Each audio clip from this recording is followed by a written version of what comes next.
0.2 होगा 2 ohm inverse या फिर 2 साइमन।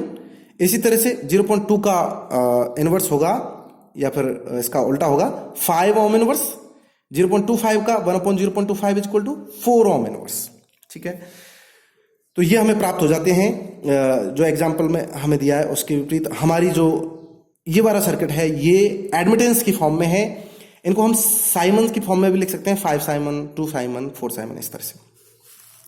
तो हम बाई पैरामीटर मैट्रिक्स से जो हमने फाइंड आउट की थी पाई नेटवर्क में, उसके माध्यम से हम डायरेक्ट भी बाई पैरामीटर फाइंड आउट कर सकते हैं। y11 is equal to y a plus y b, y a plus y b, ये हो जाएगा 2 + 5 7, ये हो जाएगा -5, again y21 is equal to -5, और फिर y22 is equal to Y B plus Y C, 5 और 4 9।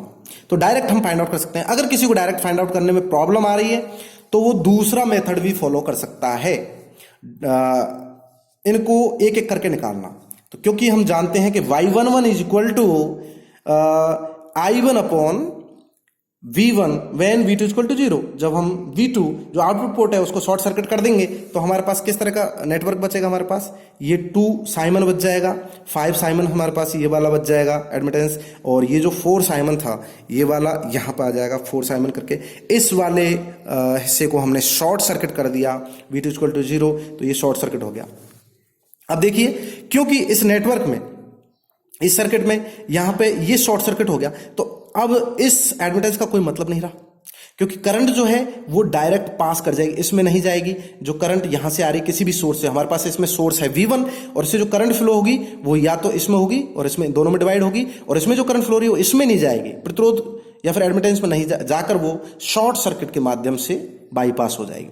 तो इसलिए इसका कोई मतलब नहीं रहा, इसको हटा देते हैं और हमारे पास जो सिंपल सर्किट बचता है वो ये वाला है, 2 और 5। अब इस सर्किट में हम इस नोड को मान लेते हैं ए, नोड ए जिस पर वोल्टेज है V1, ये वोल्टेज है, यहां पर आ जाएगा।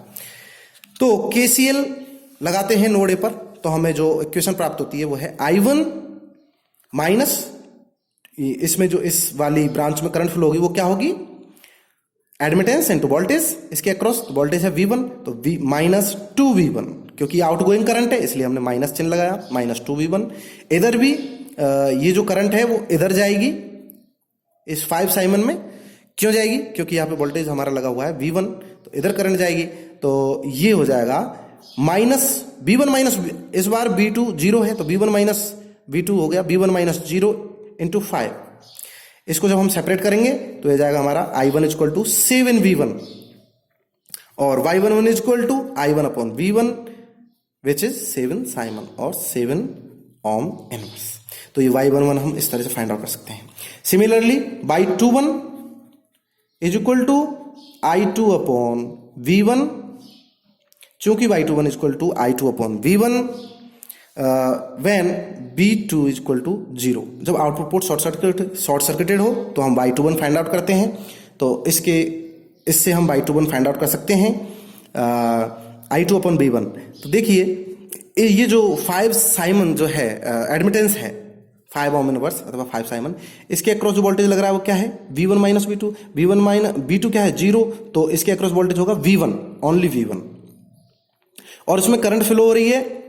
वैसे तो हम V1 के माध्यम से इधर करंट फ्लो हो रही है, लेकिन अगर हम I2 को माने तो I2 इस करंट के विपरीत है, तो हम इस करंट के विपरीत मान सकते हैं, I2 को लेंगे विपरीत, क्योंकि I2 की डायरेक्शन इधर है जबकि इसमें एक्चुअली करंट फ्लो हो रहा है अपोजिट डायरेक्शन में।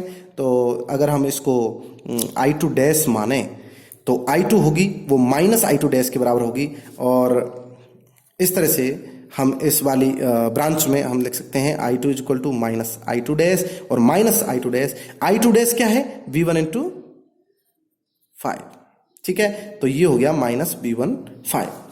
तो यहां से हम प्राप्त कर सकते हैं y21 is equal to I2 upon V1 which is equal to when V2 is equal to 0 -5 ohm inverse अथवा -5 साइन, जो कि हमने डायरेक्ट जब हम फॉर्मूलेज का इस्तेमाल कर रहे थे तब भी यही आया था। ठीक है, ये रहा y21, तो ये आ गया। सिमिलरली हम इनपुट पोर्ट पर भी को शॉर्ट सर्किट करके Y12 एवं Y22 पैरामीटर ज्ञात कर सकते हैं जब हम इनपुट पोर्ट को शॉर्ट सर्किट करते हैं। तो Y12 और Y22 कैसे ज्ञात करेंगे ये हम नेक्स्ट लेक्चर में देखेंगे। फिलहाल थैंक यू।